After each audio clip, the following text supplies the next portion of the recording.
Greetings out there in YouTube land. This is Morris Man, and as always, I thank you for coming to my channel. Today, I'm going to read a comment from one of my good subscribers. I appreciate you guys' support, and I thought that this would be a pretty interesting video to share with the masses as opposed to just responding individually to one of my subscribers, because it's a good question. And the question reads like this. It's from Robert. Hi, I'm curious. Has got the best of me. So I'm going to ask you how you discovered Freddie and the Dreamers. And for those who don't know who Freddie and the Dreamers are, they were a '60s band from England. One of my favorite English bands. Matter of fact, my favorite English band. Then the Beatles. And let me just share this story with you guys before I read this story, because this is how important Freddie and the Dreamers were to music during that era. It was customary in the '60s for several bands to cover one song in one year. It was the norm that one band would record this song and three or four other bands within that year would do a cover. Now, unfortunately, no one does that anymore. So the Beatles were not an exception. They did some covers of songs that other bands had covered earlier that year. And what made John Lennon and Paul McCartney decide to start writing songs, and as you know, they were extraordinary writers. And they were young guys at the time. They were doing all this great stuff. But what motivated them to say, you know what, we're not doing no more covers. We are going to start writing our own stuff. They heard a version of a song that they were going to cover by Freddie and the Dreamers. Freddie and the Dreamers recorded it first, and when they heard that, they felt that they couldn't compete with that cover, so they said, you know what, we're going to just start writing our own stuff. So, doing covers, and people basically kind of judging the covers and say, well, that one was better than this one. So, as a result of the influence that Freddie and the Dreamers had on the Beatles, the Beatles gave us such great music, and I think Freddie and the Dreamers for that, and I thank the Beatles. So getting back to the question, it said, I'm curious, and the curiosity has gotten the best of me. I'm going to ask you, how did you discover Freddie and the Dreamers? Because you have covered a number of their songs. Yeah, I've covered as many songs as I could cover on them, because there were some songs that were just kind of complex, but a huge fan. And you're right, I've covered a lot of their songs. And it said, I remember Freddie was an eccentric, zany character who was more slapstick comedy than anything most English people younger than 60 probably remember. So how does an American know so much about him and and to play his songs? This is interesting. When I was growing up in my household, we listened to everything. We listened to James Brown, we listened to Johnny Cash, we listened to Otis Redding, we listened to, just the list goes on. Just a lot of, diverse music, different genres. And I can attribute that to this.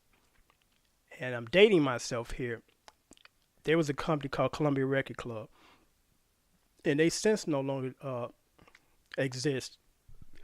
And actually, I was going to make a trip out there at one point in time, because as a result of that, I was able to, well, let me just say the story. Columbia Record Club, they had a record club where you pay like 2 cents and they send you all these albums. And at the time, unfortunately, there were not really too many black artists in the catalog. What they had was whole bunch of rock, country, handful of R&B people. Had Otis Redding, James Brown, maybe 2, 3 or more other black artists. So we were forced to pick other selections that were non-black. And, we did that. So we ordered Johnny Cash, we ordered the Osmond Brothers, we ordered, the list goes on. And we ordered these records and we listened to them, and we liked them. So at that point, our musical scope had widened. It wasn't just some black dudes in the hood listening to R&B music. We was listening to R&B, we was listening to country, we was listening to rock, we was listening to pop, you name it. So that's where I developed my, I guess, love for everything. You know, just not tunnel vision on this, but everything. And I can thank Columbia Record Club for that, because I think without that offer, you know, we would have not been able to branch out and enjoy all these different types of music. And Freddie and the Dreamers was on the list of, you know, albums to pick. So the very first Freddie and the Dreamers album I had, it was on the album cover. They were in pajamas and they had candles. I forgot the name of the album, if it had a name, but it was a song on there called, well, actually, all of them were great, but the one that kind of floored me and said, man, I want to write like that. And this is even before I even picked up a guitar, was, what's the name of it? Yes, I Do, Yes, I Do. It was, that song was another one called I Don't Love You Anymore. You know, when I heard them, it just blew me away. And I'm listening to the guitars, and there were two of them, and that was kind of the standard format back then. A rhythm guitar player, a lead picking line guy, bass, drums, singer.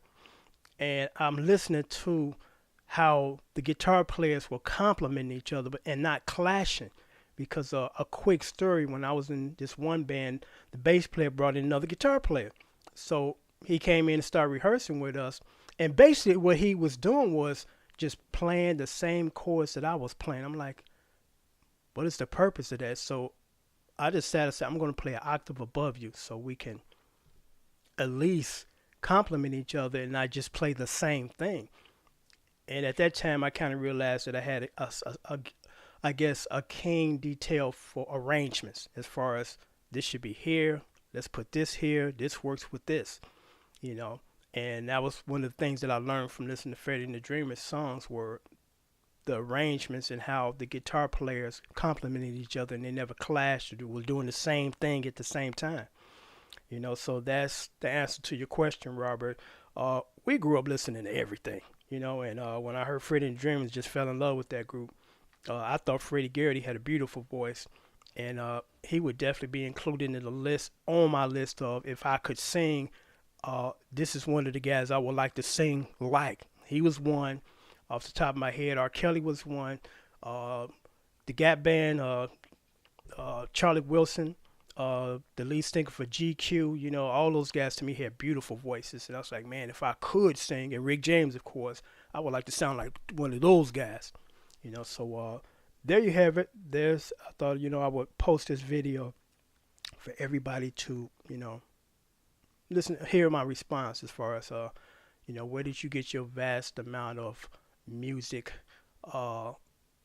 taste from? You know, because my channel, I like to think, is pretty unique, where you don't know what I'm posting next. You know, 1 minute I'm doing a R&B song, the next minute I'm doing a 60s song, next minute I'm doing a show tune song, you know, a jazz song. I don't do too much gospel, and it's not that I got anything against it. It's just not my style of playing. It's just not.